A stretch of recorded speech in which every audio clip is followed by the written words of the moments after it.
The autumn leaves scattered across the dirt road that morning and Thomas Bennett pulled his horse to a stop when he heard the crying. It was faint at first, like the mewing of a barn cat, but something about it made his chest tighten with an old familiar ache. His daughter Sarah sat behind him in the saddle and her small hands gripped his shirt as she leaned forward to listen.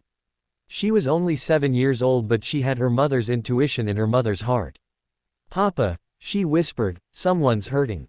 Thomas dismounted slowly and his boots crunched through the fallen leaves as he followed the sound. Behind the old oak tree near the fence line he found a burlap sack tied at the top and moving with desperate small movements. The crying was louder now and unmistakably human. His hands shook as he untied the rope, and when he opened the sack he found a child inside. She couldn't have been more than 5 years old, with matted dark hair and eyes swollen from crying. Her dress was little more than rags and her skin was covered in bruises and dirt. Sarah slipped down from the horse and ran to her father's side. When she saw the little girl, her face went pale and then pink with anger and sorrow all at once. "Who would do this, Papa?" Sarah asked, but Thomas had no answer that would make sense to a child or to anyone with a heart. The girl in the sack looked up at them with such fear that Thomas felt his own eyes burn with tears he hadn't shed since his wife Mary passed 3 years ago. He reached down slowly and lifted the child out as gently as he would handle a newborn calf. "It's all right now," he said softly, "you're safe." But the girl didn't seem to understand or believe him. She trembled in his arms and her breathing came in short gasps, like she'd forgotten how to take a full breath. Sarah moved closer and touched the girl's hand with one finger. "Don't be scared," she said. "My papa is the kindest man in the whole county and I'm Sarah and we're going to take care of you." The girl's eyes shifted to Sarah and something in that child's gaze changed. It was subtle, like the first hint of dawn before the sun actually rises, but Thomas saw it. A tiny spark of hope. He carried the girl to his horse and settled her in front of the saddle with Sarah climbing up behind. The ride back to the Bennett ranch was slow and quiet except for the sound of hoofbeats and the wind through the autumn trees. When they arrived home, Thomas's sister Margaret came out of the house wiping her hands on her apron. She was a practical woman who had come to help raise Sarah after Mary died, and she didn't ask unnecessary questions when she saw what Thomas carried. "Draw a warm bath," Thomas said, "and find some of Sarah's old clothes." Margaret nodded and disappeared into the house while Thomas sat on the porch steps with the girl still in his arms. Sarah sat beside them and started humming a song her mother used to sing. It was a simple melody about morning birds and sunshine, and gradually the trembling child began to relax. Over the next few days they learned that the girl's name was Anna. She didn't speak much at first, and when she did her voice was barely a whisper. Margaret fed her warm soup and fresh bread, and Sarah stayed by her side reading stories and showing her the dolls their mother had made years ago.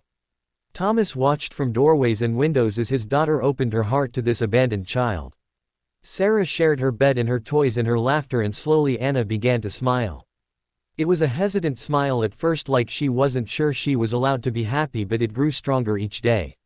One evening about a week after they found Anna, the three of them sat on the porch watching the sunset paint the sky in shades of orange and pink. Sarah was teaching Anna how to braid grass stems together, and their heads were bent close in concentration. Thomas sat in his rocking chair and felt something shift inside his chest. It was a feeling he hadn't experienced in 3 long years. It was something like peace.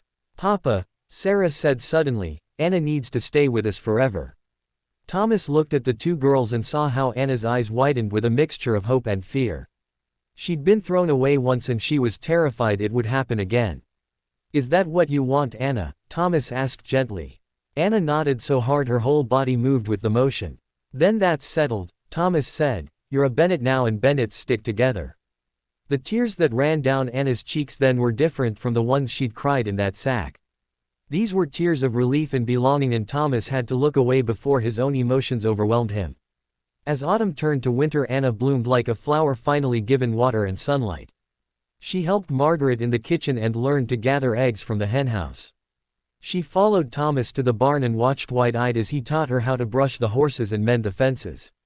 But it was with Sarah that Anna truly came alive. The two girls became inseparable, and their laughter filled the house in a way it hadn't been filled since Mary's death.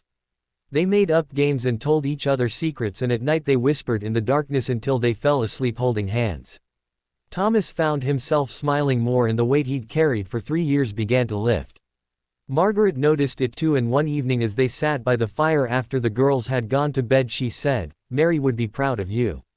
"I didn't do anything special," Thomas replied, "I just couldn't leave her there." "That's what makes it special," Margaret said. "Most people would have looked away or told themselves it wasn't their problem, but you stopped and you listened and you cared." Winter passed into spring and Anna had been with them for 6 months when something remarkable happened. They were all in the kitchen one Saturday morning and Margaret was teaching the girls how to make biscuits. Flour dusted the air in the girls' faces and everyone was laughing at the mess they were making. Anna was standing on a stool next to the counter and she reached for the rolling pin at the same moment Sarah did. Their hands collided and knocked over a cup of buttermilk which spilled across the table and onto the floor. For a moment everyone froze and Anna's face went pale with fear. Old habits die hard and she'd spent her early years learning that mistakes meant punishment.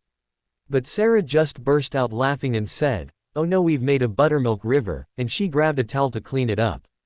Thomas and Margaret laughed too and Anna's fear melted into relief and then joy. She started laughing so hard she had to hold her stomach and tears ran down her cheeks, but these were good tears. "You know what, Anna," Sarah said as they cleaned up the mess, "you laugh just like my mama used to laugh." Anna's laughter faded and she looked at Sarah with such tenderness that Thomas felt his throat tighten. "I wish I could have met her," Anna said quietly. "Me too," Sarah replied, "she would have loved you so much." That afternoon Thomas took both girls on a ride to check the far pastures. They rode together on his big gelding with Sarah in front and Anna in the middle and Thomas holding them both secure. The spring grass was green and dotted with wildflowers and the sky was the kind of blue that makes you believe the world is fundamentally good despite all evidence to the contrary. They stopped by a creek to let the horse drink and the girls waded in the shallow water squealing when the cold touched their feet. Thomas sat on the bank and watched them and thought about Mary and how she would have loved this moment. Sarah found a flat stone and showed Anna how to skip it across the water's surface. Anna tried and failed several times but she didn't give up and when she finally made the stone skip twice she jumped up and down with excitement. "Did you see that, Papa?" she called out. "I did it." "I saw," Thomas called back. "You're a natural." Anna beamed at him and in that moment Thomas realized she hadn't called him Papa before. She'd been calling him Mr. Bennett or Sir or sometimes Thomas when Sarah insisted it was okay. Sarah noticed it too and she grabbed Anna's hand. "Say it again," she encouraged. Anna looked uncertain but Sarah nodded at her with such love and faith that Anna took a breath and said louder, "Papa, I did it." Thomas had to turn away for a moment and blink hard at the sky. When he looked back both girls were watching him and he opened his arms and they ran to him dripping creek water and smelling like sunshine. That night after the girls were asleep Margaret found Thomas sitting on the porch staring at the stars. "She called you Papa today," Margaret said. "I know," Thomas replied. "How do you feel about that?" Thomas was quiet for a long moment and then he said, "I feel like I've been given a second chance at something I thought I'd lost forever." Margaret sat down beside him. "You know people in town are talking. Let them talk. They're saying you're going to adopt her officially." "I am," Thomas said. "I've already spoken to Judge Morrison and he's drawing up the papers." "Good," Margaret said firmly. "That child deserves a real family and you and Sarah deserve to be happy again." The legal adoption went through in early summer and on the day it became official Thomas took both girls into town for ice cream. They sat on a bench outside the general store and Anna held her adoption papers in one hand and her ice cream cone in the other. "What does this mean exactly?" Anna asked. "It means you're legally my daughter," Thomas explained. "Your last name is Bennett now and nothing and no one can ever take you away from us." Anna nodded slowly as she absorbed this information. Then she said, "So Sarah is really my sister."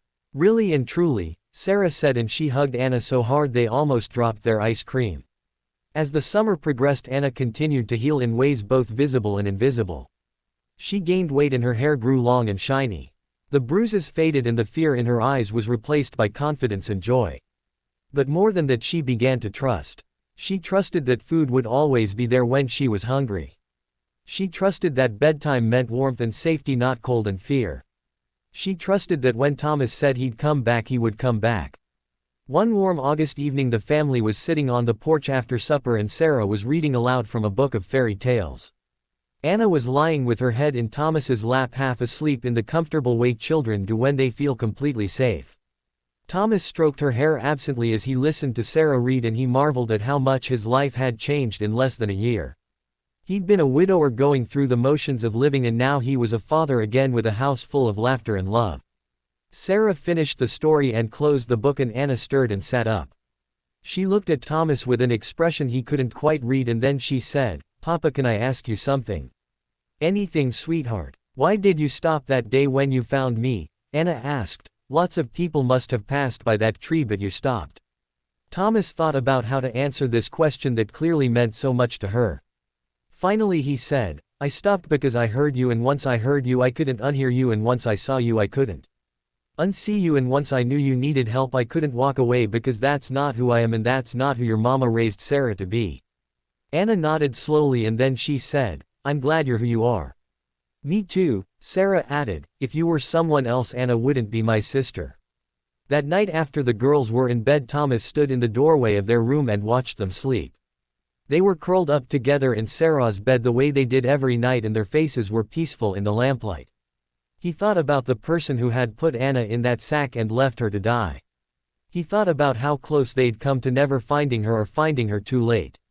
He thought about all the small choices that had led to this moment. And he said a quiet prayer of gratitude to Mary, who he believed had guided him to that tree that autumn morning.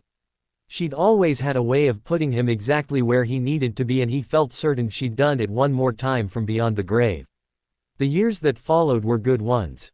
Anna and Sarah grew up together and became the kind of sisters who finish each other's sentences and share each other's dreams. They helped Thomas run the ranch, and they brought Margaret joy in her later years. Anna never forgot where she'd come from, but she didn't let it define where she was going. She was kind to people who were struggling because she remembered what it felt like to struggle. She was patient with people who were afraid because she remembered what it felt like to be afraid. And when Sarah got married and had children of her own, Anna was there as maid of honor and godmother, and the aunt who spoiled the babies just the right amount.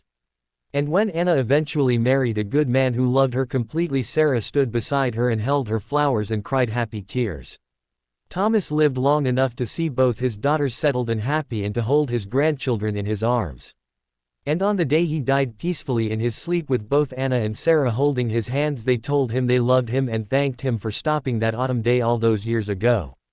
At his funeral, people from all over the county came to pay their respects to Thomas Bennett, who they said was one of the good ones. And Anna and Sarah stood together and remembered the man who taught them that kindness isn't complicated, and that love is simply choosing to see someone who needs to be seen and refusing to look away. Anna placed a single wildflower on her papa's grave and whispered, "Thank you for hearing me," and Sarah squeezed her hand, and they walked away together the way they'd always done everything together since that first day when Sarah had said, "My papa is the kindest man in the whole county, and we're going to take care of you."